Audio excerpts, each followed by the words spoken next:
रात के 12:30 बजे शहर के किनारे पड़े उस पुराने खंडहर में एक दारोगा एक लड़की को जबरन लेकर जा रहा था। लड़की की आंखों में डर, उसके कदमों में लड़खड़ाहट और दारोगा के चेहरे पर शैतानी मुस्कान। उसे लगा आज उसकी पकड़ में एक मासूम फंसी है। लेकिन दारोगा को क्या पता, जिस लड़की को वह कमजोर समझकर खंडहर के अंदर ले गया, वो लड़की कोई आम लड़की नहीं, वो इंडिया की अंडरकवर आईपीएस ऑफिसर है, जिसकी पहचान सिर्फ कुछ अफसर जानते हैं। और आज रात इस खंडहर में जो होने वाला है वो दारोगा की जिंदगी हमेशा के लिए बदल देगा। क्योंकि शिकार समझकर जिस पर वो हमला करने आया था, असल में शिकारी वही थी। वीडियो को आखिर तक जरूर देखना, क्योंकि असली खेल, असली खुलासा और असली झटका अंत में आपका इंतजार कर रहा है।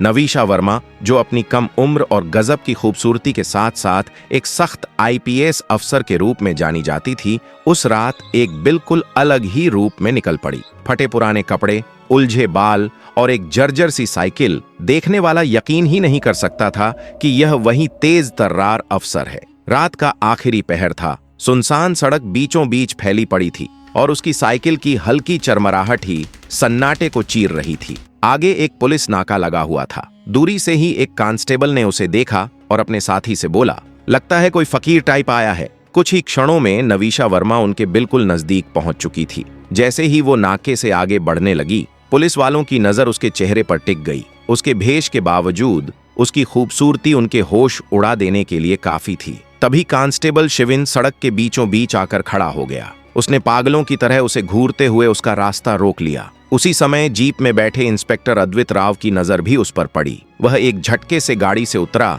और उसे ऊपर से नीचे तक घूरता रह गया। कौन हो तुम और इस वक्त कहां से आ रही हो? इंस्पेक्टर ने रूखे स्वर में पूछा। नवीशा धीमे स्वर में बोली, साहब फकीरनी हूं, मांगने के बाद घर जा रही थी। इंस्पेक्टर उसके बिल्कुल करीब आ गया। उसकी कमर पर हाथ फेरते हुए बोला, एक फकीरनी और इतनी खूबसूरत, ये कैसे हो सकता है? उसके इस बयान पर बाकी पुलिस वाले जोर से हंस पड़े। रात अब पूरी तरह काली हो चुकी थी और उसके साथ नवीशा वर्मा का डर भी गहराता जा रहा था। उसकी सांसें तेज हो चुकी थीं और दिल धक धक करने लगा। इसी बीच इंस्पेक्टर ने जेब से 500 का नोट निकालकर उसकी तरफ बढ़ाया और कहा, ले ये रख, चल मेरे साथ। नवीशा स्तब्ध रह गई। इंस्पेक्टर ने अचानक उसका हाथ पकड़ लिया, उसे साइकिल से नीचे खींचा और बिना एक शब्द सुने उसे अपनी जीप की तरफ ले जाने लगा। गाड़ी में बैठो, वह बोला, सब समझा दूंगा। डरी सहमी नवीशा जीप के अंदर बैठ गई। इंस्पेक्टर ने ड्राइव करते हुए कहा, मेरे घर की सफाई कर दोगी, इसलिए ये पैसे दिए हैं, काम हो जाएगा तो छोड़ दूंगा।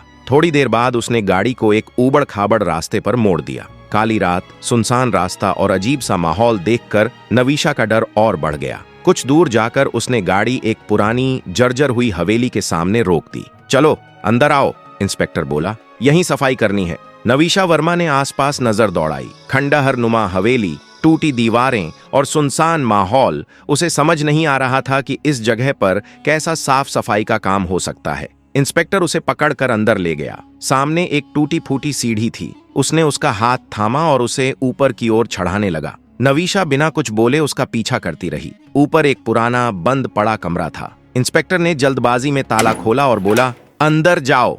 नवीशा वर्मा थोड़ा घबराई सी चारों तरफ नजर दौड़ाती हुई अंदर कदम रखती है। इंस्पेक्टर जैसे ही मुस्कुराते हुए उसके पीछे आता है, उसके इरादों में कुछ और ही चलता दिखाई देता है। नवीशा वर्मा उसकी नजरों को भांपकर उसे घूरती है। तभी वह संभलने का नाटक करते हुए जेब से कपड़ा निकालकर उसके हाथ में पकड़ा देता है। फर्नीचर पर धूल चढ़ी है, इसे साफ कर दो। नवीशा वर्मा कपड़ा लेकर सफाई शुरू ही करती है कि इंस्पेक्टर धीरे धीरे उसके बिल्कुल पीछे आकर खड़ा हो जाता है। उसके चेहरे पर एक अजीब सी असहज करने वाली मुस्कान थी। नवीशा पल भर के लिए ठिठक जाती है। तभी उसके फोन की घंटी माहौल तोड़ देती है। नाके पर तैनात कांस्टेबल की घबराई आवाज आती है, सर जल्दी आइए, यहाँ कुछ जरूरी है। इंस्पेक्टर झुंझलाकर गुर्राता है, सब काम का समय खराब कर दिया। फिर वह नवीशा वर्मा की तरफ मुड़कर जल्दबाजी में बोलता है, सफाई बाद में कर लेना, पहले मेरे साथ चलो, काम आया है। दोनों वापस उसी जगह पहुंचते हैं जहां नाका लगा था। इंस्पेक्टर कांस्टेबल शिविन से कुछ फुसफुसाकर बात करता है और फिर नवीशा के पास आकर कहता है, चलो अब चलते हैं, काम निपट गया है। अब नवीशा वर्मा को उस पर शक होने लगा था। वह बोली, मैं अब निकलती हूँ और ये लो तुम्हारे 500 रुपए वापस। पर इंस्पेक्टर सख्त लहजे में बोलता है, गाड़ी में बैठो, सफाई भी करनी है और बाद में छोड़ दूंगा घर। वह मन ही मन सोचती है, देखती हूँ ये आखिर जाना चाहता है कहाँ। गाड़ी सड़क से हटकर दूसरी तरफ मुड़ जाती है। इंस्पेक्टर की सोच कुछ और ही चल रही थी। खुद ही बड़बड़ाता है, खंडहर महल पर ठीक नहीं रहेगा, इसे कहीं और ले जाता हूँ। रात अब पूरी तरह गहरी हो चुकी थी। गाड़ी धीरे धीरे शिवा फॉरेस्ट की तरफ बढ़ती है। नवीशा वर्मा अंदर ही अंदर थोड़ा असहज होती है, पर एक आईपीएस अधिकारी होने के नाते खुद को मजबूत रखती है। कुछ दूर चलकर इंस्पेक्टर जंगल के बीच अचानक गाड़ी रोक देता है। वह कहता है, उतरिए। नवीशा हैरान होकर पूछती है, अब यहाँ क्या काम है, मुझे क्यों लाई हो? वह उसका हाथ पकड़कर कहता है, बस चलो, 1 मिनट में समझा दूंगा। दोनों पैदल घने जंगल के बीच चलते हैं और कुछ दूरी पर एक पुरानी कपड़े की झोपड़ी दिखाई देती है। इंस्पेक्टर हल्की सी मुस्कान के साथ उसे वहां ले जाता है। नवीशा की बेचैनी बढ़ने लगती है, पर वह चुपचाप सब देखती रहती है। वह पास आकर कहता है, अंदर चलो। झोपड़ी में नवीशा वर्मा गुस्से से भारी आवाज में बोलती है, यहाँ किस बात की सफाई होगी? उसके लहजे से घबराकर इंस्पेक्टर झट से विषय बदल देता है, तुम भी ना गलत ही समझ लेती हो, रुको अभी सब बताता हूँ। ये कहकर वह झोपड़ी में दाखिल हो जाता है और अंदर जाकर धीमी आवाज में बड़बड़ाता है, जबरदस्ती नहीं करूंगा, कहीं बाहर जाकर जुबान न खोल दे। कुछ ही पलों बाद इंस्पेक्टर के होंठों पर अजीब सी हंसी फैल गई। वह बुदबुदाया, यह क्या सोचती है, ऐसे ही जाने दूंगा। थोड़ी देर बाद वह झोपड़ी से बाहर निकला तो नवीशा वर्मा उसकी तरफ हैरानी से देखने लगी। यह सब क्या चल रहा है? इंस्पेक्टर ने बड़ी चालाकी से बात को मोड़ते हुए कहा, मुझे खबर मिली थी कि यहाँ कोई चोर छिपा हुआ है, पर लगता है भाग निकला। अब वह नवीशा वर्मा के पास आया और बोला, 1 मिनट यहीं खड़ी रहना, कहीं मत जाना, मैं अभी वापस आता हूँ। वह गाड़ी की तरफ बढ़ गया। नवीशा वर्मा पीछे से बेचैनी से उसे देखती रही। आखिर चल क्या रहा है? कुछ ही देर में इंस्पेक्टर ने गाड़ी से एक लाल रंग का जोड़ा निकाला और आकर सीधे उसके हाथों में थमा दिया। वह बोला, ये पहन लो। नवीशा वर्मा स्तब्ध रह गई। इस घने जंगल के बीच कपड़े बदलने को क्यों कह रहा है? वह कुछ पूछ पाती उससे पहले ही इंस्पेक्टर ने उसकी आंखों में देखते हुए नकली अपनापन जताया। तुम्हारे कपड़े काफी पुराने हो गए हैं ना, झोपड़ी में जाकर ये पहन आओ। बात में कुछ तो गलत था, यह नवीशा को महसूस हुआ। फिर भी उसने वो कपड़े ले लिए और झोपड़ी के अंदर चली गई। कुछ देर बाद जब नवीशा वर्मा लाल जोड़े में बाहर आई तो वह बेहद खूबसूरत लग रही थी। उसे देखते ही इंस्पेक्टर अद्वित राव का चेहरा जैसे पागलपन में बदल गया। वह बेकाबू सा उसके करीब आने लगा, लेकिन जैसे ही वह बिल्कुल पास पहुंचा, नवीशा ने हल्की सी खांसी की। इंस्पेक्टर ठिठक कर वहीं रुक गया। रात अब पूरी तरह काली हो चुकी थी। जंगल के बीच यह माहौल नवीशा वर्मा को सही नहीं लगा और वह जल्दी से गाड़ी की तरफ बढ़ गई। वह गाड़ी के पास खड़ी हो गई और इंस्पेक्टर अभी भी वहीं दूर से उसे घूरते हुए मन ही मन कह रहा था, कितनी खूबसूरत लग रही है। तभी नवीशा ने तेज आवाज में कहा, काम खत्म हो गया है तो चलें। यह सुनकर इंस्पेक्टर जैसे नींद से जागा। ओह हाँ, चलते हैं, कहकर वह जल्दी से गाड़ी की तरफ आया और दोनों बैठ गए। अब गाड़ी जंगल से निकलकर दूसरी दिशा में बढ़ रही थी। कुछ देर बाद नवीशा ने कहा, अब मुझे घर छोड़ दीजिए, रात काफी हो गई है। लेकिन इंस्पेक्टर की मंशा और ही थी। वह बोला, अरे हाँ, अभी छोड़ देता हूँ, लेकिन लगता है तुम कुछ भूल रही हो। नवीशा वर्मा मन ही मन सोचने लगी, मैंने क्या भूल गई? तभी गाड़ी जंगल से निकलकर पहाड़ी इलाकों में घुस गई। दोनों तरफ ऊंचे ऊंचे पहाड़ नजर आने लगे। कुछ दूरी बाद इंस्पेक्टर ने अचानक गाड़ी एक सुनसान ऊंचे टीले के पास रोक दी। वह बिना कुछ बोले बाहर उतर गया। नवीशा वर्मा गाड़ी में बैठी बैठी डर और हैरानी से उसे देखती रही। उधर इंस्पेक्टर खुद ही मुस्कुराते हुए कह रहा था, यही जगह ठीक है, अगर यह जगह ठीक नहीं लगी तो कोई और जगह सही, उसे क्या पता मेरे पास कितने ठिकाने हैं। ये सोचकर इंस्पेक्टर हल्की सी दबी हंसी हंसने लगा। हाँ। उसी पल उसने गाड़ी का दरवाजा खोलते हुए तेज आवाज में कहा, बाहर आओ नवीशा वर्मा। अब नवीशा वर्मा को यकीन हो चुका था कि कुछ बहुत गलत होने वाला है। फिर भी मिशन को जारी रखने के लिए उसने हिम्मत जुटाई और डरते डरते गाड़ी से बाहर उतरकर वीरान अमर हिल्स की जमीन पर कदम रख दिया। रात का आखिरी पहर था, हवा में सन्नाटा और चारों तरफ ऐसा खौफ कि मानो दुनिया ही खत्म हो रही हो। दूर दूर तक इंसान तो क्या, किसी जानवर की परछाई तक नहीं थी। नवीशा वर्मा ने गहरी सांस लेकर पूछा, यहाँ क्यों लाए हो, कौन सा काम है यहाँ? पर इंस्पेक्टर ने उसकी बात का कोई जवाब ही नहीं दिया, बस जल्दी से बोला, समय कम है, मेरे पीछे आओ। कहते ही वह ऊंचे टीले की तरफ चढ़ने लगा। थोड़ा ऊपर जाकर जब उसने नीचे देखा तो नवीशा वहीं खड़ी थी। उसने झुंझलाकर आवाज लगाई, वहां नीचे क्यों रुकी हो, ऊपर आओ। नवीशा वर्मा ने एक नजर चारों तरफ दौड़ाई। घने अंधेरे में पर्वत और भी डरावने दिख रहे थे।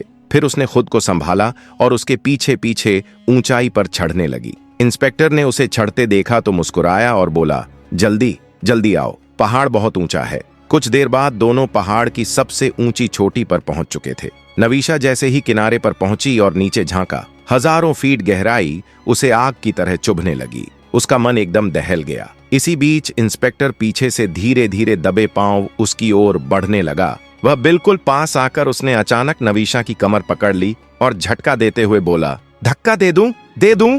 नवीशा वर्मा का पूरा बदन कांप उठा। दिल जैसे सीने से बाहर आने को था। वह एकदम घूमकर गुस्से में चीख पड़ी, दिमाग खराब है तुम्हारा? यह कैसी हरकत है? इंस्पेक्टर जोर जोर से हंसने लगा। अरे मजाक था, तुम तो सच में डर गई। नवीशा वर्मा झटके से किनारे से हटकर पहाड़ के बीच की एक चट्टान पर जाकर खड़ी हो गई। कुछ कदम बाद इंस्पेक्टर भी उसके पास आ गया। अब नवीशा ने सख्त आवाज में पूछा, क्या मैं जान सकती हूँ कि रात के इस अंधेरे में इस सुनसान पहाड़ पर लाने का असली मकसद क्या है? इंस्पेक्टर मुस्कुराया और बोला, मकसद पता चल जाएगा, थोड़ी सब्र तो करो, चलो मेरे साथ। वह धीरे धीरे पहाड़ के आखिरी छोर की ओर बढ़ने लगा, जहां एक खजूर की पत्तियों से बनी पुरानी झोपड़ी खड़ी थी। झोपड़ी के पास पहुंचकर उसने पीछे मुड़कर पुकारा, जल्दी आओ नवीशा। उधर नवीशा वर्मा खुद से बुदबुदाई, पता नहीं इसके दिमाग में क्या चल रहा है, लेकिन मुझे अपनी ड्यूटी भी पूरी करनी है। फिर वह इस डरावने खामोश पहाड़ पर धीरे धीरे कदम बढ़ाती हुई झोपड़ी की तरफ आने लगी। रात अब पूरी तरह धरती पर उतर चुकी थी। आसमान स्याह काले रंग में डूबा हुआ था। जैसे ही नवीशा वर्मा झोपड़ी के करीब पहुंची, इंस्पेक्टर बिना आवाज किए उसके बेहद पास आ गया। उसने उसका हाथ थामकर धीमी मगर चुभने वाली आवाज में कहा, तुम कब तक ऐसी तंगी भरी जिंदगी में खुद को घसीटती रहोगी? मुझसे तुम्हारी हालत देखी नहीं जाती। इतनी कमाल की खूबसूरती, इतनी जवानी, तुम्हें तो किसी महल की रानी होना चाहिए था नवीशा। अब नवीशा वर्मा पूरी तरह समझ चुकी थी कि यह आदमी आखिर किस तरफ ले जाना चाहता है।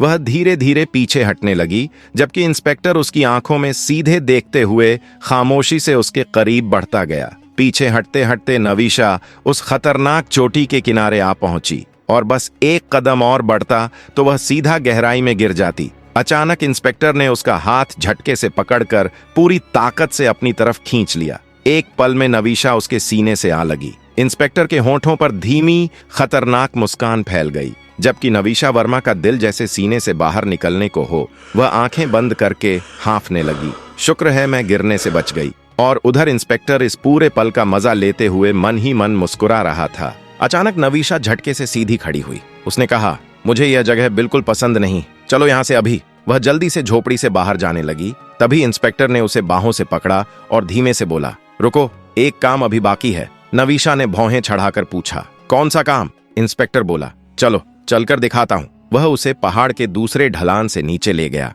जहाँ एक अंधेरे में छिपा हुआ गहरा गड्ढा था। इंस्पेक्टर बिना कुछ कहे उस गड्ढे में उतरा और कुछ देर बाद एक पुराना सा सूटकेस लेकर बाहर आ गया। नवीशा वर्मा हैरत से देखती रही, इसमें क्या है? अचानक इंस्पेक्टर उसके बिल्कुल करीब आया। उसका हाथ पकड़ते हुए धीमे से बोला, अगर चाहो तो यह सब तुम्हारा हो सकता है। उसने सूटकेस खोला। अंदर नोटों का ढेर था, हर तरफ गड्डियां, चमकते नोट। ऐसा लग रहा था जैसे पूरा पहाड़ पैसों में बदल गया हो। इंस्पेक्टर मुस्कुराया, हाँ, कर लो तो सब तुम्हारे हो सकते हैं। नवीशा वर्मा के होंठों पर हल्की रहस्यमयी मुस्कान आई। वह बोली, चलो यहाँ नहीं, आगे चलकर बात करते हैं। दोनों पहाड़ से नीचे उतर आए। कुछ देर बाद इंस्पेक्टर ने जीप एक सुनसान दरगाह के पास रोक दी। सूनी सड़क, सूखे पत्तों की खड़खड़ाहट, चारों तरफ भयानक सन्नाटा। लेकिन नवीशा वर्मा बिना किसी डर के गाड़ी से उतर गई। इंस्पेक्टर ने पूछा, तुम्हें डर नहीं लगता? नवीशा हल्की मुस्कान के साथ बोली, पैसों के आगे किस चीज का डर?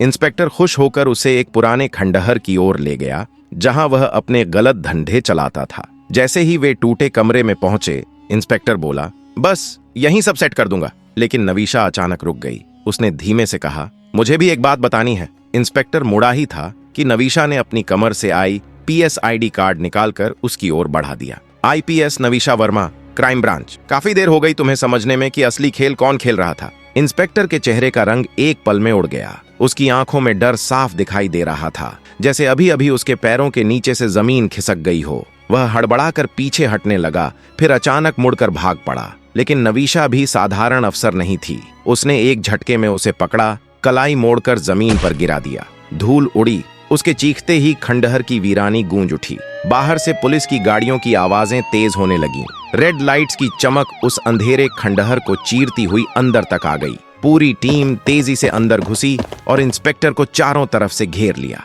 हथकड़ी लगाते हुए नवीशा उसके बिल्कुल पास झुकी और बेहद खामोश लेकिन धारदार आवाज में बोली, तुम मुझे एक फकीरनी, एक बेबस औरत समझ रहे थे, लेकिन याद रखना, मैं वही तूफान हूं जो तुम्हारे जैसे लोगों का अंत कर देता है। इंस्पेक्टर की सांसें तेज हो गईं। वह समझ चुका था, आज उसकी कहानी खत्म हो चुकी है। जिस भ्रष्टाचार में वह सालों से छुपा बैठा था, वह एक झटके में उजागर हो गया। बाहर रात गहरी थी, हवा सन्नाटे में भी डर से कांप रही थी। और उसी रात, उसी पुराने खंडहर में एक और गंदी कहानी का अध्याय, एक और अंधेरे सच का पन्ना हमेशा के लिए बंद हो गया। अगर आपको हमारी यह कहानी पसंद आई हो तो वीडियो को लाइक करें और अपने दिल की बात कमेंट में जरूर लिखें।